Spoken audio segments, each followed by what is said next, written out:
আমার হুজুর বললেন যে একটা বড় আলেম বিয়ে করেছেন, বিশাল বড় আলেম, এবং উনি একজন প্রফেসর, উনি 2 লাইনেই শিক্ষিত।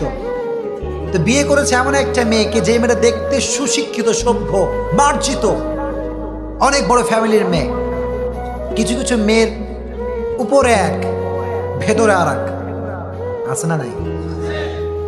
অনেক মেয়ে আছে দেখবেন এত সুন্দর পর্দা করে, মুখ দেখা যায় না, হাত দেখা যায় না, চোখটাও দেখা যায় না, এরকম মেয়ে আছে না নাই?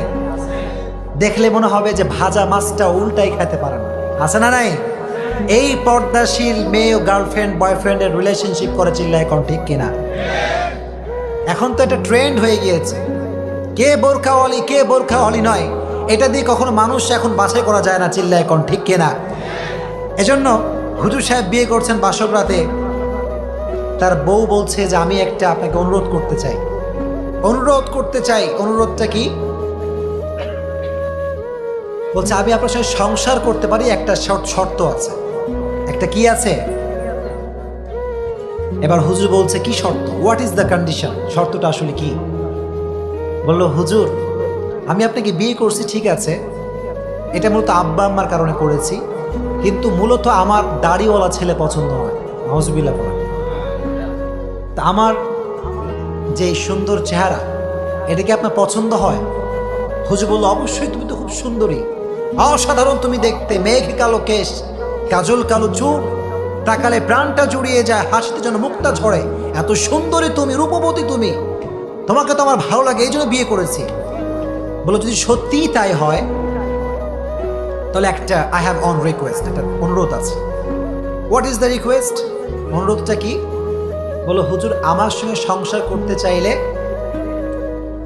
দাড়িটা রাখা যাবে না। নাউজুবিল্লাহ পড়া। হুজুরও খুব, হুজুররা কি বোকানা চালাক? বোকানা চালাক। হুজুর দেখে বোকা মনে হয় নাকি আমাদের? আমাদের নিয়ে অনেকে জ্বলনী আছে না নাই? আমাদেরকে নিয়ে সব জ্বলনী। আমার অনেকে কয় যে হুজুর বেশি স্টাইল করে, আছে না নাই? হুজুর সেই হবে সবচেয়ে বেশি স্মার্ট, চিল্লায় এখন ঠিক কিনা? আমার নবী কি খ্যাত ছিলেন? কথা করে খ্যাত ছিলেন নাকি আমার নবী?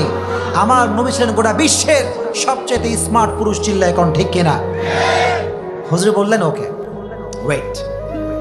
ওয়েট আ মিনিট, একটু সময় দাও, তুমি একটু এখান থেকে যাও, আমি তোমাকে উত্তরটা দিব আফটার অন আওয়ার, 1 ঘন্টা পরে। বউ ভাবছে আয় হ্যাঁ, কাজ হয়ে গেছে। কি হয়ে গেছে? কাজ হয়ে গেছে। আমার স্বামী মনে হয় পটে গিয়ে